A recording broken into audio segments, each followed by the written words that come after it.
Conexão Ciência.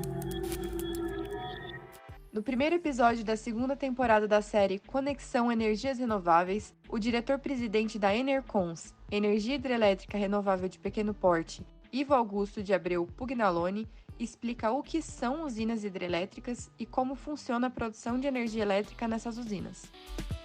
O que são usinas hidrelétricas? Brasil, tudo segue a moda. Nós somos muito focados em estar em moda, estar na moda. Mas tem algumas coisas que não passam, né? Por exemplo, a lei da gravidade. A lei da gravidade foi Isaac Newton lá no início do século XVII, está aí até hoje. E é desse fenômeno chamado atração da massa por uma massa maior é que deriva o princípio de funcionamento de uma usina hidrelétrica. Porque a hidrelétrica ela aproveita a atração que a Terra tem sobre a água que está em sua superfície. A Lua também atrai a água que está na superfície da Terra, provocando o efeito chamado marés. Mas aqui para o nosso estudo, nós vamos nos focar na atração que faz a água cair de uma determinada altura quando ela está livre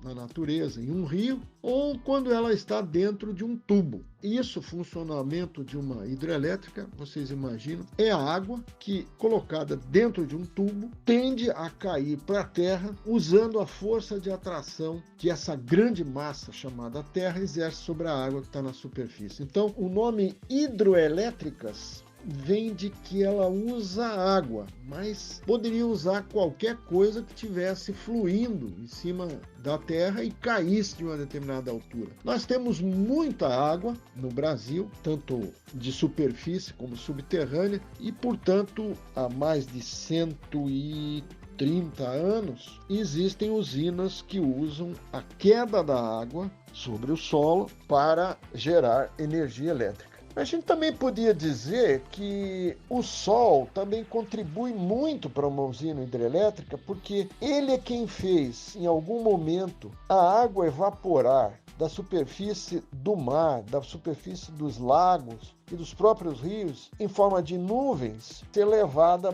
para as montanhas, cair sobre as montanhas, sobre outras áreas, sobre áreas planas também em volta do rio, produzindo esse caudal, essa quantidade de água chamada vazão, que, sendo desviada em algum momento por esse cano, que nós vamos chamar de conduto forçado, ela cai sobre uma turbina, que é um moinho, aqueles antigos moinhos que tinham nos rios, que moíam o milho, o feijão, o trigo, com duas pedras que trituravam os cereais. As turbinas são muito parecidas com antigos moinhos, só que em vez de a água cair livre sobre as pás do moinho, ela cai dentro de um tubo redondo, vamos falar assim, um tubo enrolado, como se fosse o nosso ouvido, né? O nosso ouvido é todo enroladinho também. A turbina é um moinho, só que não é ao ar livre. A água ali dentro está toda pressurizada e com isso ela consegue fazer uma força muito grande sobre as pás do moinho, tão grande que ela consegue gerar energia elétrica através de um gerador elétrico que está conectado ao seu eixo. O eixo da turbina é o mesmo eixo do gerador.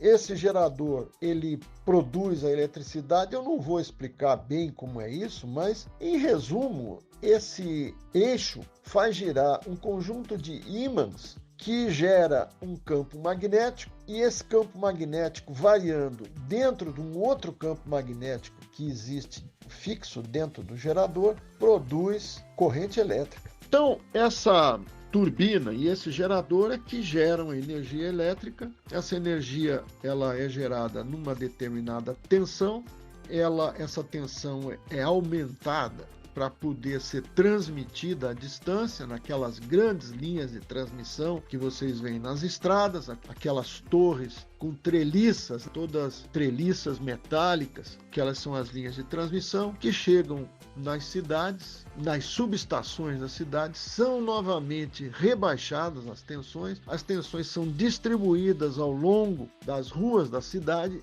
e entram dentro da casa de vocês depois de passar por outro transformador pequeno que transforma essa tensão, que reduz essa tensão para a chamada baixa tensão, que é aquela que chega nas nossas casas. No Paraná, essa tensão é de 127 ou 220 volts nas casas. Na área urbana, na zona rural, tensão é de 127 volts ou de 254 volts. Enfim, falando ainda sobre as hidrelétricas, é preciso dizer que elas são totalmente fabricadas no Brasil. Tanto as turbinas, como os geradores, como as barragens ou represas são fabricadas, são construídas, melhor dizendo, por empresas totalmente nacionais. As hidrelétricas podem ter reservatórios de água ou não, dependendo do terreno e dependendo do que haja em volta. Há áreas em que é conveniente não fazer reservatórios, você aproveita a água corrente enquanto ela existe, porque como todo o sistema está interligado por essas linhas de transmissão, não importa se em determinado lugar exista pouca água e, portanto, pouca geração de energia hidrelétrica, porque em outro haverá muita. Por exemplo, hoje no Brasil, nós convivemos com enchentes enormes no Rio Grande do Sul e seca na Amazônia. Seca de esvaziar rio mesmo, ficar só barro. Agora, como o sistema é todo interligado, quando falta num lugar, o outro lugar abastece por meio das linhas de transmissão. Se você gostou desse episódio, ouça o próximo e descubra quais são as vantagens de se utilizar as usinas hidrelétricas. Conexão Ciência.